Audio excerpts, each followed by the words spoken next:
Hello everybody, Ryan here, or MandRproductions, and welcome to my review of the very much talked about Steamboat Willie. This is a pretty controversial set for a couple reasons, the main one being its price at $90 for 751 pieces in such kind of a standard set with no like crazy special pieces. You think that price is a little bit high, but you know what, I might have changed my mind after building this set, not gonna lie. We'll get into that later. If you do enjoy the review, make sure you leave a like and let me know what you guys think about this set in the comments section below. Anyway, its official set number is 21317. It's recommended for ages 10 and up, and again, 751 pieces, and two minifigures being Mickey Mouse and Minnie Mouse. This is also the 24th LEGO Ideas set. Oh wait, no it's not. It's actually the 25th, but they printed it wrong because they didn't double check anything. The Flintstones came before this, and it was number 24. This is actually supposed to be number 25, and on future editions of the set, the number will be fixed, or like future prints, or the next wave or batch of them that they make out of the factory. The other interesting thing about the box is it's actually got this nice shine to it. It's got these reflective things in the waves here, and also on the Mickey Mouse logo there. You can see it's got kind of a shine to it. So they actually added a little bit more to the box here for this $90 set just because it's so expensive. I think they figured they had to add value in there somehow.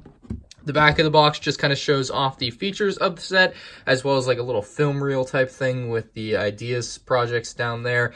Get you a closer look at all these features and everything you can do with the set, which we'll be taking a look at throughout the review. If you guys want to see me try to float this boat in the water, make sure you check out the video on my channel, or I will actually have it linked down below when it is available. I'll be doing a float test with the Steamboat Willie, because it says the boat does not float. But I disagree. Anyway, I was actually lucky enough to live near the Disney Springs Lego store where they actually had the designer come and sign the set, or the fan designer that is. And so I have two of these sets. One is signed that I didn't want to open because it got signed. I'm just going to keep it probably forever. And then the one on the right I did open, just kind of a regular set to me. Now, the interesting thing about these ideas sets is the instruction manual, or one of the interesting things. You can scan it, get your instructions on your iPad or iPhone there. And also, there is a ton of fun information within the actual book itself. You can pause and take a closer look if you desire to do so. On the next page, though, that's the fan designer on the left, who is the person that signed the set at Disney Springs. Seemed like a nice guy, but the event was super busy, so didn't have much time to say anything to them, really, because, again, there were like 1,000 people there. It was crazy. Our first minifigure up is Mickey Mouse, who is in this new black and white color compared to the other Mickey Mouse minifigures we've had in the past from the minifigure line. There is also a very similar Mickey Mouse coming out in the Disney Series 2 minifigures, except he's not as shiny as this one, and that's what differentiates him. He has his little hat on top, nice little sailor hat, or whatever you want to call it there. Just kind of detaches and makes it into a regular Mickey Mouse head if you take it off, but it's not really part of the all-in-one mold that is the head. He has a nice looking head as well. I love the eyes on him, and the nose comes out nicely with the little black print on there. The torso is just a plain black torso with nothing special about it, and the legs are where the fun is. They're kind of this shiny metallic looking color with the white dots there. Dual molded, very nice looking, so LEGO did a great job with this Mickey Mouse figure in my opinion. Mickey's counterpart, Minnie Mouse, has a little hat as well that is also detachable. It's pretty much the same head mold, except her eyes have little eyelashes. That's like the main difference between the two as far as I can tell. She has a guitar, which is of course important because she plays a little guitar in the show, I believe. That's a nice looking guitar as well. I'm sure a lot of people are just going to want that just to have the guitar. You also have this nice polka dotted skirt on her. She also has dual molded legs with these silver feet down there and white above, so pretty nice figure as well. I would say Mickey Mouse is better in my opinion. They also come with this nice little 2x2 tile that has some musical notes. It says turkey in the straw.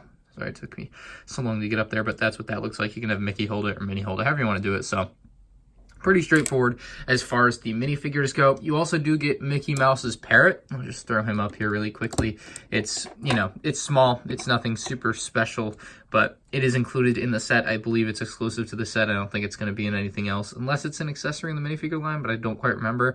They have a nice print on there. The eyes even have pupils, so great job by LEGO to get the Parrot into the set. I like the way it looks. Let's move on to the Steamboat Willie. First thing you get out of the box is this kind of stand with Mickey Mouse's face or head on it, however you want to call it. It's like the outline of the head. Pretty recognizable, I would say. You know, I think everyone recognizes Mickey Mouse's head, but it's got the 1928 printed tile there. there. It's a 1x3 tile. Get you guys a closer look real quick. And the way this is actually stood up is pretty interesting. It uses these kind of inverted slope pieces and uses them pretty dang well there to get that nice little stand effect, just like that. That's how it stands up, pretty sturdy. You can also take this off, and the way they show it on the box is that you can actually put your minifigs on top of here and have them together on there. So that's kind of cute as well. Some people are definitely going to want to use that to display their Minnie and Mickey Mouse minifigures. I think this is an excellent way to display them if you don't want to display them on the actual Steamboat Willie itself. And then if you want to reattach the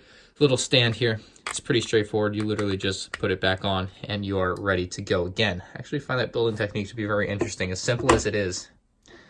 I forgot you cannot do that with the minifigures on there. So yeah, now you're set to go. But that's an interesting little bit that's included in the set. Now, bringing over the Steamboat Willie is where the real fun begins. You have the black and white color scheme, which is actually very nice looking. I really love the way it all comes together when it's finished. I think that's one of the best parts about the set, is as you're building it, you're like, oh, I just wasted $90. And then as I finished it, I was like, oh my God, this thing actually looks like legitimately not terrible. And that's something that it's a weird realization to get to after you've thought bad things about this set the whole time and you're like mad that you bought two, but no, it's actually not that bad of a value. So I guess we'll start with the steam pipes. Those are kind of the most iconic things on here, maybe the wheels on the side, but we're going to start with the steam pipes. They basically move up and down as the ship moves up and down with the wheels here. There's basically a lever inside that goes up and down like that, pushing one up and letting the other one fall down as it goes along. So if you're moving the boat along, you can imagine the way that works, like so. You can pretty much do it at any speed. You're not going to have any trouble. So it actually rolls pretty nicely as well. It is a pretty high friction thing, so as soon as you let go, it's pretty much going to stop after just a couple more rotations of the wheels underneath, which are pretty small, but they fit in nicely. You can see it's pretty colorful inside. The build inside is very colorful, which makes it easier to build at the beginning, so you don't have any trouble like building the interior. It's just kind of the exterior where it's all kind of white on white where it gets kind of difficult to build, but other than that, it's a pretty simple, straightforward build. There are some windows that would otherwise look to the inside of the Steamboat Willie. Some nice doors on the outside as well to lead to the inside, which again, there is not an interior on this level at all. That's just kind of a facade. It's kind of a blocked off area that you can't see, so don't expect anything crazy in there. Again, you have these printed tiles. One says 1928, one says SS Willie. There is Mickey's Parrot that we talked about just a minute ago.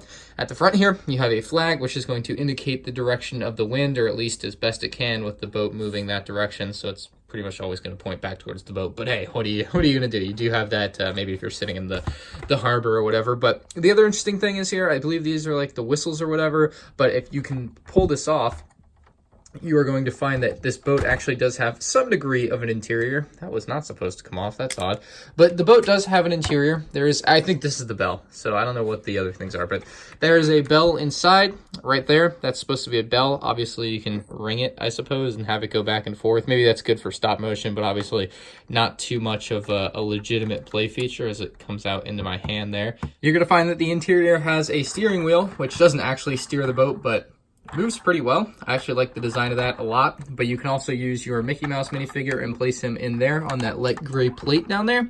So we'll place him down, and there is only room for one minifigure. There's no way you're also going to fit Minnie Mouse in there. And they actually made it tall enough so that you can actually fit him in with his hat on, which is quite nice as I put that on backwards. But there you go. Now you have Mickey Mouse in there, which is going to be a pretty sweet look. You can see him looking out the window there, and you can actually take Minnie Mouse and place her on the potato bin on the back, which I think is going to be a pretty popular piece. So the way they depict it on the box is she is actually sitting on the potato bin playing her guitar, which just kind of fell out of her hand. But you can actually get her on the potato bin even though she's wearing her polka dotted skirt there. And just like that, she is sitting on the potato bin playing her guitar. The scale is a little bit wacky in my opinion, but it still works just fine enough. These wheels on the side do rotate, or can be the main driving factor of the rotation for the wheels, but you can also just watch it rotate as you roll it along, because that's the way it's really supposed to work. That's the most effective way. If you rotate it yourself, they're just going to snap off. So that's the best way to do that, is just actually push the boat along, not try to use this as your way to rotate and move the boat, because that's awkward. The underside of the boat features a pretty nicely rounded off hole. Like, it's all black. They tile it off nicely and everything. There are some odd parts parts to it when you get to the bottom part, but if you just look at it from the side and everything, it's going to look just fine as long as you don't lift the boat up. So the last feature of the set is going to be found on the backside here. You have some pots and pans down there. You have a little hammer for, I guess, Mickey to use, a little bucket as well to get some water off the ship, I suppose. But the main feature on the backside here is going to be this little crane, which you can actually use to have Minnie Mouse hold on to. So if we get Mickey out of the little compartment that he's in the front, and we take Minnie Mouse and attach her to the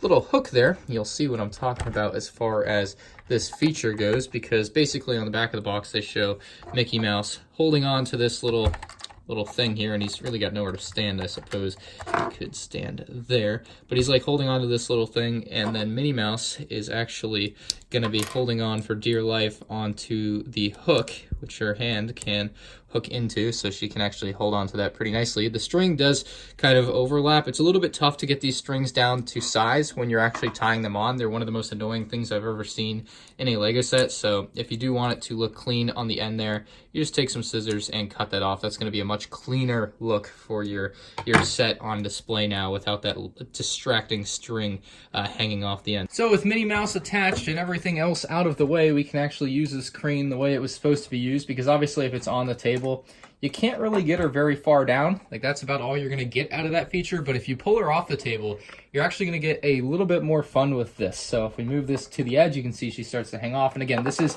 rotatable 360 degrees. You can get a very nice range of motion with this. We just want it to hang off the edge of the table here. And you'll get to see just how long this string is as she continues to move down and out of your screen there. So it's actually longer than the distance from the top of my table to my floor there. It's probably about a 3-foot string, if not a little bit more. You can see her dangling down there, damsel in distress, and then you can actually pull her back up by spinning the crane thing the opposite way. You shouldn't have too much trouble getting this to work. It's a pretty simple feature, so again, I wouldn't worry about it not working. I think it's pretty straightforward. The hardest part about it is actually tying, and she fell off. But the hardest part about it is actually tying the string on there. That's what I find to be the most annoying aspect of the whole Steamboat Willie build, because that string just, it's so small, and they don't, it's not like tying your shoe. It's a little bit more difficult. Maybe some of you guys have nailed it down, but I still haven't quite figured out how you're supposed to tie these strings. It usually takes me like 10 minutes every time. So let me know if you guys have figured that one out in the comments section below. The way I would describe Steamboat Willie is a pleasant surprise. I went into the set thinking I would hate it, and it was the most overpriced thing I had ever seen, but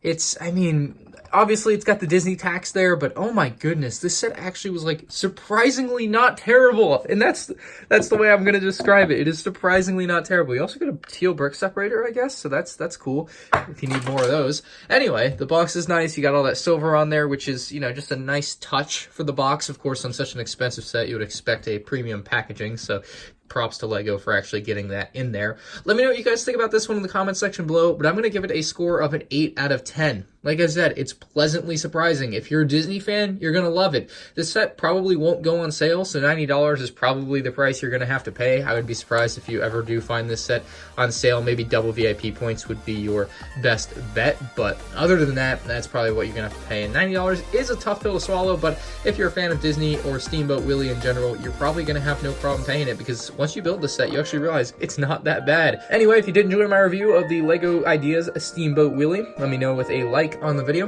Again, let me know what you guys think about this set in the comment section below. Subscribe to the channel if you're new here, and I'll see you guys in the next one. Peace out. Oh, by the way, check out my Will It Float Steamboat Willie video. That'll be out on my channel soon. Later.